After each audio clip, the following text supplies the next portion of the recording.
right, I'm Aaron Brightman coming to you Wednesday night with my rapid reaction following an extremely disappointing loss for Rutgers to Wake Forest on the road, 76-57.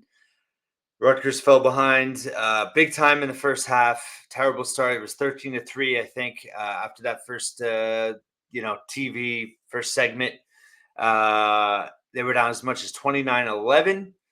Made a big comeback, got back into it, had a 20-8 run to end the half. They were down 6 at the half. They cut it to 2 points early in the second half, and then they fell apart. They went on. It was like a 18-2 drought, something like that. It was. They couldn't hit a shot. Defensively, they struggled. Wake, huge lift with Efton Reed, who was declared eligible late yesterday. It was after my podcast preview came out. And, he elevated their game. He's a big presence inside. The big man played at LSU and Gonzaga. And he got the best of Cliff today, big time, not even close. Reed finished with, Cliff just had 4 points and 4 boards. Reed had 12 points and 14 rebounds in his first game of the season. He has practiced the whole time. Yeah, Cliff just 4 points, 4 boards, just 4 shots. Really disappointing game from Rutgers. Wake had 5 guys in double figures. They didn't shoot particularly well, only 43%, 31 from 3, 8 of 26. Rutgers, was over 50% early in that second half and then just could not buy a bucket. There's no cohesiveness. There's no grit.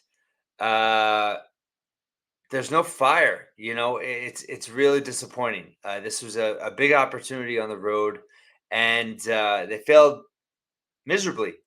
They were 63 in KenPom coming in. They're 78th now. They dropped 15 spots in this game. It was their worst defensive performance of the season. From an efficiency standpoint, 115.8, which is miserable. And then offensively, it was their second worst, 86.9. Just no spark there. Hyatt was fine. He gave him a spark in the first half. He got him back in it. He had 3 threes. He didn't have any success in the second half, but he was 13 points, 4 of 8 from the field, 5 rebounds. If you're going to get that from Hyatt night in, night out, you'll take it. He is not the problem at all. They're not getting enough out of guys they need to be their stars. Derek Simpson only had 4 points, 2 of 7 shooting, 0 assists, 1 turnover. Cliff, like I said, 4 and 4. Gavin got the start in place of Wolf tonight. Really struggled. He's definitely going through a little bit of freshman, struggles. He was 0 of 5 from the floor. The team just looked kind of lifeless. No transition game whatsoever. They had, 2 transition points? They got dominated in second chance points. Yeah, two transition points all night. Wake was plus 14 points in the paint. Rutgers had 14 turnovers, and Wake had 21-9 edge and points off of them. They were minus 12 on the boards. Wake had 15 offensive rebounds, led to a 21-6 edge in second chance points. The bench, had 23 points for Rutgers. Palmquist, you got to give him credit. He came ready to play again. He's been solid for them off the bench. He really has. He had 2 threes in the first half. He finished with 8 points, 5 rebounds. Take that from Oscar any day. JaMychal Davis, he only had 2 points, 3 shots, but he had 4 assists and 0 turnovers again. But Williams didn't give him much. 2 points, 2 rebounds. Chol, good for him, 5 points in garbage time. Wolf had 6 points in that first half, but then nothing in the second half. No one had much of anything in the second half. They shot as a team in the second half 29%, 9 of 31 from the field. They were out rebounded by 9. They only had 4 assists in that second half, and it's a huge red flag tonight. The Princeton loss, I think, first game of the season, playing an experienced team. Even though they didn't play well, they were in it in the end. And Princeton's undefeated now. that was a frustrating loss, but something they could rebound from. Illinois is looking like one of the best teams in the country, but it was a disheartening loss on Saturday at the rack in terms of how they got outwilled. But tonight is a game that they were non-competitive in the second half against a team that is not good defensively. Obviously, they're better with Efton Reed now. Um, and they were more physical inside with Efton Reed, but still, Rutgers defense, there was just no intensity. Um, they're not forcing teams into the Rutgers style, which is, forcing bad shots, working the shot clock, uh, really making them work for every point.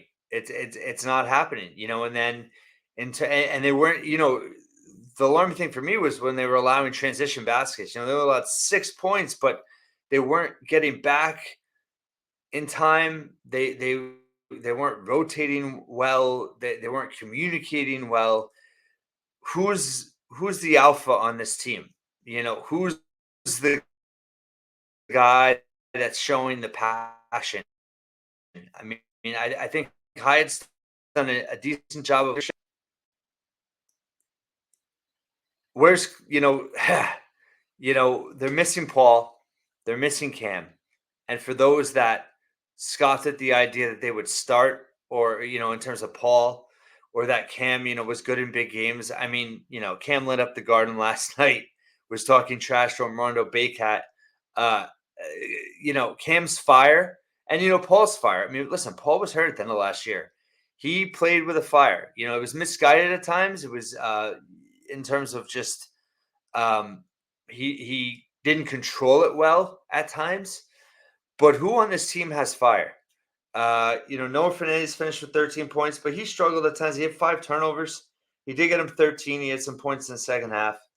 But for Cliff being his 4th year, for being that bridge guy to the success, to the rebuilding that this program has had, you expect more. You expect more. He was second team All Big Ten last year, and the last 2 games he has not been a presence. He hasn't, you know, shown nearly enough for what they need on both ends of the floor, and it's really disappointing. I love Cliff, but they're not getting what they need out of him.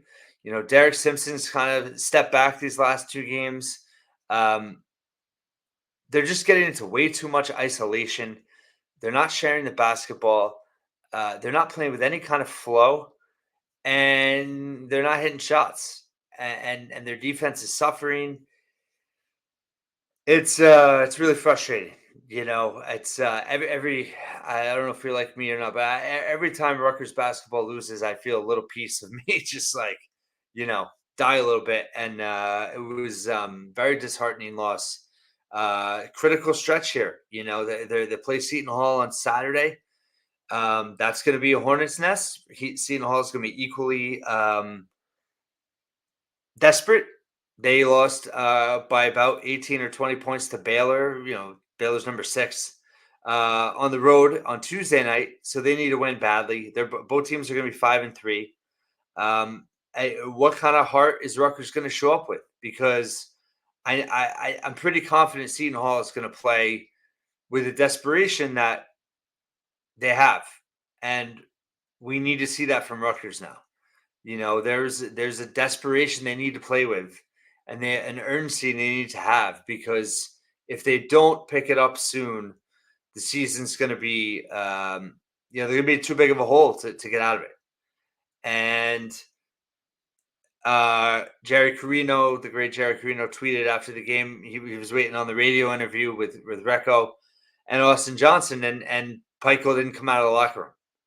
So he was talking to the team quite a bit after the game. I think that that's a good sign, in the sense of he has the urgency and the recognition that they're at a crossroads. I will note that the 2019-2020 team was 6-3 after a really frustrating loss at Pitt, and they turned it around and won 20 games. Now, I know it's really hard to believe that this team could do that the way they are composed of right now. Um, they need some major changes. You need a lot more out of Simpson, Cliff, Griffiths, even though he's a freshman. They need more. Um, can they figure it out with those guys? What Mag is not returned. People keep asking me what's going on. I mean, what's going on is that he's been cleared and he doesn't feel like he's ready for game action. That's what Peichel has said.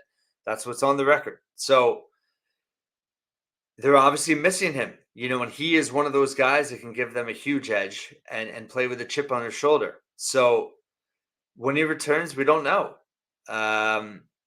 There's just a lot of frustrating elements to this team right now. And it's fair to question whether they're going to get out of it.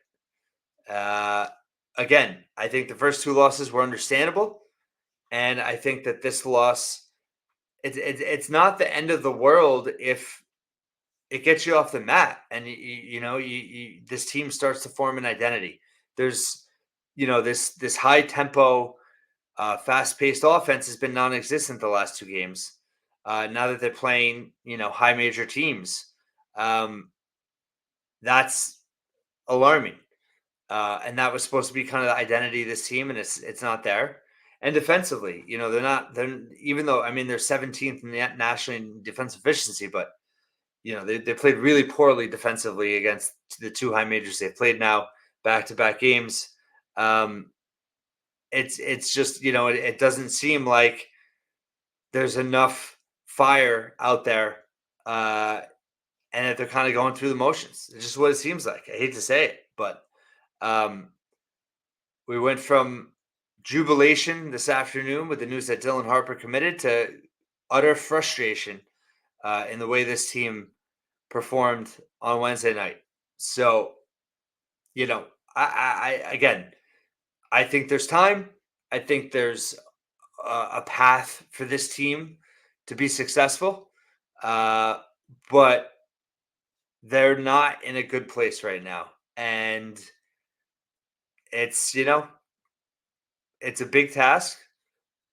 I'm encouraged that Peichel, had a extended locker room session after the game, and you're going into a rivalry game now. And if there's ever a game to wake you up and to get you, fighting and playing with passion, it's Saturday night at the Rock, and that's what we have to hope we see now. Because if we don't see that on Saturday, then that's going to be a huge red flag.